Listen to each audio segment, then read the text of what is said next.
نحمدہ و نصلی علی رسولہ الکریم۔ شوال کے 6 روزوں کے فضائل و احکام۔ رمضان المبارک کا مہینہ مکمل ہو گیا اور اس کے بعد شوال کا مہینہ یہ شروع ہو چکا ہے، جس کی 1 تاریخ کو ہم عید الفطر کے نام سے جانتے ہیں۔ اس عید کے بعد شوال کے بقیہ مہینے میں 6 روزے رکھنے کی فضیلت اور ترغیب صحیح احادیث میں مبارکہ میں ملتی ہے۔ حضرت ابو ایوب انصاری رضی اللہ تعالیٰ فرماتے ہیں کہ رسول اللہ صلی اللہ علیہ وسلم نے ارشاد فرمایا، من صام رمضان واتبعہ ستا من شوال کان کصیام الدہر۔ یہ صحیح مسلم میں ہے کہ رسول اللہ صلی اللہ علیہ وسلم نے فرمایا، جس نے رمضان کے روزے رکھے پھر اس کے بعد شوال کے 6 روزے رکھے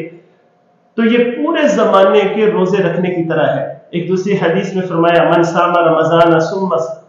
6 ایام بعدہ من شوال فذاک صیام السنہ۔ جس نے رمضان کے روزے رکھے اور اس کے بعد شوال کے 6 روزے رکھے تو گویا اس نے پورے سال کے روزے رکھے۔ اچھا، ان 2 احادیث میں غور فرمائیں تو پہلی حدیث میں شوال کے 6 روزے رکھنے کو پورے زمانے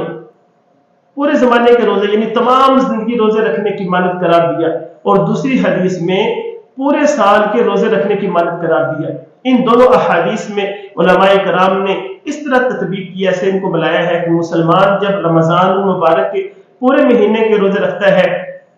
تو اس قاعدہ کے تحت جو قرآن میں آیا، من جاء بالحسنۃ فلہ عشر امثالھا، ایک نیکی جو ہے اس کا اجر 10 گنا ہے،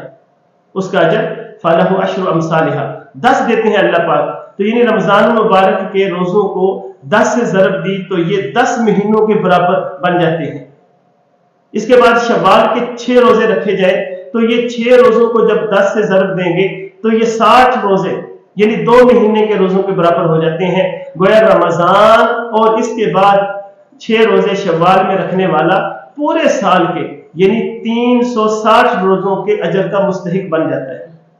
اس تشریح سے مذکورہ بالا احادیث کا مطلب واضح سمجھ میں آ جاتا ہے۔ گویا اس طریقہ پر عمل کرنے والا شخص جو ہے، اس طریقہ پر عمل کرنے والے شخص نے پورے سال کے روزے رکھے، اور اگر مسلمان کی زندگی کا یہی معمول بن جائے کہ وہ ہر سال رمضان المبارک کے روزوں کے ساتھ شوال کے روزوں کا بھی اہتمام کرتا رہے تو یہ ایسے شمار ہوگا جیسے اس نے پوری زندگی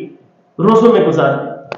تو اس توجیہ سے یہ حدیث مذکورہ کا مضمون کہ یہ شخص پورے زمانے کے روزے رکھنے والے کی طرح ہے، بالکل واضح ہو جاتا ہے۔ تو مذکورہ فضیلت کے علاوہ علماء اکرام نے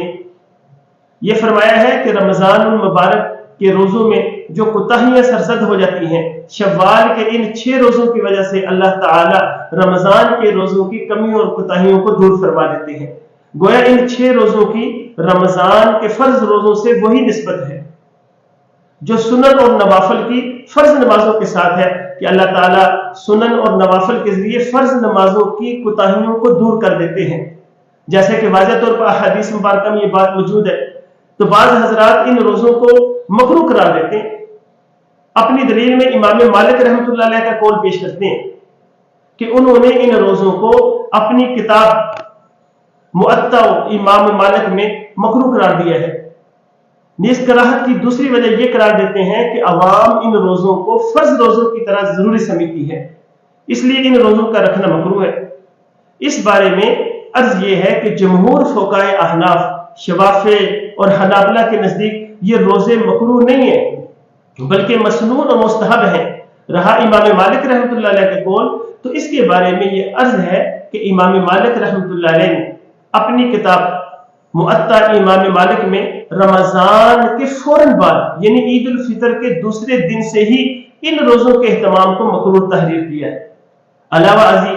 بعض حضرات نے عید الفطر کے فوراً بعد ان 6 روزوں کو رکھ کر 7ویں شوال کی شام کو ایک تقریب کی صورت بنانی شروع کر دی تھی۔ ممکن ہے کہ اسی وجہ سے امام مالک رحمۃ اللہ علیہ نے عید الفطر کے دوسرے دن سے اہتمام کے ساتھ ان روزے رکھنے کو مکروہ قرار دیا ہو، تاکہ رمضان اور غیر رمضان کے روزوں میں فرق کیا جا سکے، جیسا کہ امام قرطبی رحمۃ اللہ علیہ نے یہ بات تحریر کی ہے کہ خراسان کے بعض حضرات نے رمضان کی طرح عید الفطر کے بعد ان روزوں کا اہتمام کیا۔ دوسرا احتمال جو بیان کیا جاتا ہے کہ اس زمانے میں عوام نے اس کو ضروری سمجھ رکھا ہے